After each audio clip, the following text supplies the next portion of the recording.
Well, thank you very much for the opportunity, and congratulations that you're still sitting and not sleeping, because that's been a long day. When you registered for the conference, there was a page, you may not recall that because I didn't find it either, but it was in the registration, and it highlighted a book that will be published in September that investigates the correlation or the relationship between, and I don't expect you to read this, between internationalization strategies and mission and identity of universities. It is a collaboration between Boston College, Santa Cuore in Milan, and FIUC Chile. So faculty came together because they wanted to know if the Catholic identity of our universities has any influence on our internationalization strategies, and if so, how? And also if internationalization strategies may impact our mission that we have. And so they did, and let me see if I can handle this here. Next, maybe. Next slide. Maybe this. Yep. So, as we all know, when you run universities these days, it is essential that you come up with an internationalization or global engagement strategy. Sometimes these internationalization strategies are almost seen as solutions to all the problems that we have. Low enrollment, financial issues, diversity, you name it. And so the question here really was, how are we going to go about finding more evidence about this?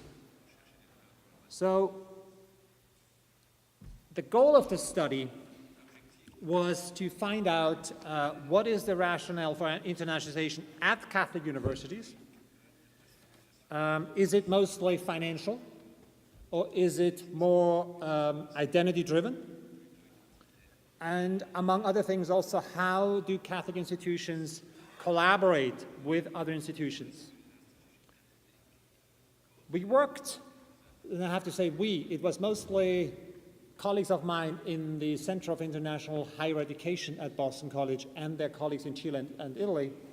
We worked with 16 partner universities from across the globe, and they provided us with case examples on how that relationship between identity and internationalization works in their specific context. So I want to present you some key findings of the study, and again, it will be published in September. It will come out then, and it will be easily accessible on either Amazon or any of the sites.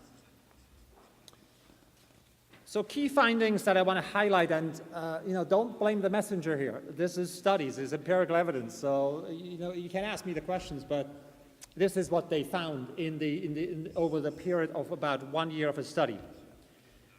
It seems that, this is the first one I want to highlight, institutions that are not connected to a diocese, religious order, or the Vatican tend to have a less explicit Catholic focus in their identity in connection to internationalization, but overall it is not a key factor. The second one that I found out is the Catholic identity in more secularized societies, it's not a surprise, is less dominant than in other contexts. And then the third that I want to highlight here is, in some cases, the Catholic identity is playing a limited factor, even less so in the internationalization context. And I will go on this a little bit further in the future. The last one I found interesting, and I just sent an email to the key investigator. I want to make sure that I'm not misrepresenting his view, because it states that networks such as IALU and IFQ, they are present, but it seems like the LaSalle network is stronger than others in their focus on global networking and cooperation. So I asked him, I have here the IFCU leadership, so they're going to ask me, is this true? What evidence do you have? And I think the way that he explained it to me this morning was that we are talking about an articulation of an internationalization strategy that IFCU at this point does not have. When you think about internationalization, it is not just student mobility, but it is about that articulation of a strategy plus a structure, drivers who make that strategy happen in different dimensions of internationalization that include student mobility, but also global partnerships, internationalization of curriculum and campus, or the sometimes forgotten issue of faculty global engagement. So in that sense, IFCU is not there yet, and maybe the new leadership will take this on, and we would be very happy to work with them if that's something they would like to further explore. The second group of findings is that if the university, this is about context, is the university settled in a Catholic environment or where Catholic religion is a minority? And that is elaborated in this report. It makes a difference in terms of the internationalization strategies, whether or not they are in such a context. The second difference, and that speaks to where I'm from Boston College, if the university is globally highly ranked or regionally highly ranked, then the relationship between identity, Catholic identity, and internationalization is more loose than in other cases. So we don't care then as much about the Catholic identity as compared to universities that are less highly ranked, who really play the card of Catholic identity much stronger in their internationalization strategies. And then finally, in this key findings too, if a university has been recently established, they are more explicit about the connection between identity and internationalization than universities that have been established for a long time. The third group of findings highlights that, I go to the second one, the identity is more present, rather implicit, in the internationalization of the curriculum than in mobility and partnerships. In mobility and partnerships, we are sort of just, forming partnerships wherever it makes sense. But when it comes to the curriculum, we are more consistent with including the Catholic identity. The third item here is there is a tension between, and that speaks to the purpose of internationalization, between a more business model, where we think about we're going to make more money, or we're going to have more students enrolled, which will provide more tuition, and the Catholic mission model. And the examples that I've been using here is, many of you are familiar particularly with the Catholic University of America. They recently had a significant dip in their enrollment. And it wasn't clear if that dip in their enrollment was due to the relatively strict Catholic mission that Catholic University have. For instance, they separate the dorms between men and women, which you would do that at Boston College, you would be quickly ousted. It would be impossible.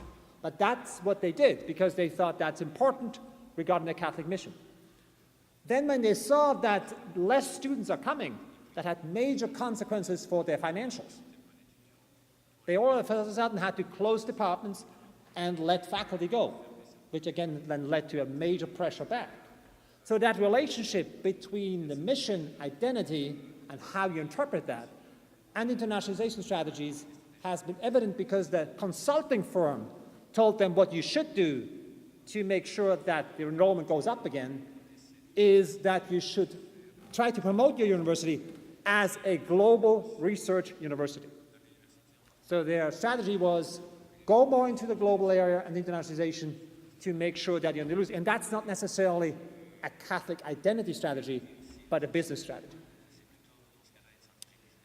And then finally, the last group of findings that I want to highlight a few is it seems overall in this study that the two strands, the strands between Catholic affiliation and internationalization, appear sometimes disconnected or unconnected.